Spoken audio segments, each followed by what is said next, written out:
No, wait, that's not what I say. Oh man, I'm like tripping up. Welcome back to the stream. Welcome back to another video. Today we're gonna get into this tweet I found about how Tesla makes $1 billion in revenue. And they isolated every single way on how they do that. I know this is different from, of course, vehicles and vehicle sales that Tesla does. But if you're a Tesla shareholder or if you're just like thinking about investing in Tesla, I found this tweet / post to be very interesting. It made me expand my mind on all the different things because we're so like, micro thought into like, Tesla sell Model Y, Tesla sell Model 3. But it's really cool to like kind of like zoom out and take a look and see all the different things that Tesla sells. And so this is going to go on the channel and then you'll see it. But hopefully that you find this interesting. Let me know if you do.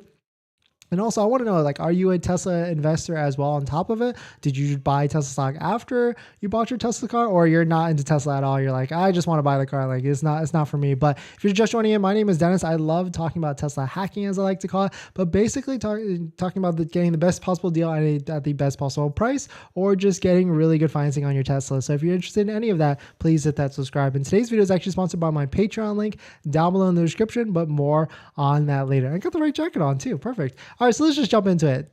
This tweet from Yaman Tazdivar, I thought it was really interesting. So, quote, Tesla has 14 products and services that have generated $1 billion in revenue. So we got, of course, the vehicles that we love and talk about all the time, Model S, XE, S3, XY. Coming soon, Project Highland coming soon, Cybertruck coming soon, new generation $25,000 model, whatever. And then we got full self-driving, superchargers, revenue, accessories, Tesla insurance, which we highlighted yesterday, where you can get like a $46 a month insurance payment. Absolutely insane.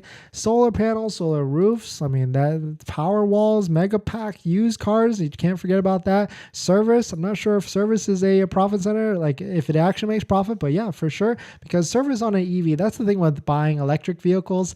You don't have to do all that small maintenance, right? No oil changes, brake changes, fluid changes, all that stuff. You don't have to do as much of that. And so you can save a lot of money if you keep an EV long-term, like 5-10 years.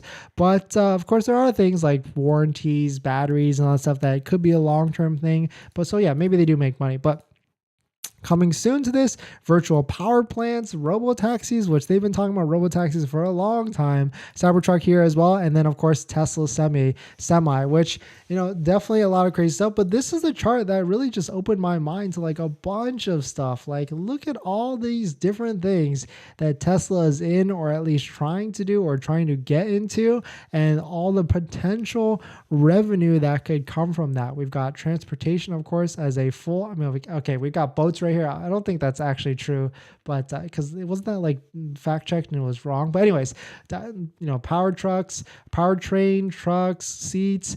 We got insurance. Insurance, I think, will be big for Tesla, just because if they can save a bunch of money, or a lot of people a bunch of money, like it's going to be a profit center for sure. We got restaurants and parks. That's like if you were to put a restaurant at a supercharger, which could make sense. All this stuff with like their full self-driving dojo, full, the bots and all that stuff, which I thought was crazy. And I also thought like AI was, definitely out there as well. But with all the recent stuff with like ChatGPT and all that stuff, like it's starting to show that, maybe this could be a valid industry that Tesla already has their hand in. They're ahead of the game. So, disclaimer, I am a Tesla share investor. I bought Tesla stocks like after I bought my first Tesla Model 3, because you kind of get it once you own the car and you drive the car, you're like, oh, okay, now it makes a lot of sense and why Tesla is doing stuff differently, and they can really apply that methodology to everything else. So definitely some pretty cool stuff. I know this is different from what we usually talk about, but it was cool to see, like, because I try and always think of stuff macroly and like on a big picture scale, and it's really cool to see all the different things that Tesla is doing and that is out there. But let me know what your thoughts on it. Are you a Tesla, shareholder as well? Or, is this like something you don't really care about? So you just want the car at the end of the day. You just want the car at a good deal and at the best possible price. I get it. That's for sure. And that's why we're here. But thanks for watching this part of the video. Hopefully, it was very interesting as I thought it was interesting. But let's get back into the comments, into the questions. But if you're just joining in, before we get into the comments and question, this video is actually sponsored by my Patreon link. Down below in the description, there's a Patreon link where you can support the channel, but more on that later. All right, water break. All right, where was I? A lot of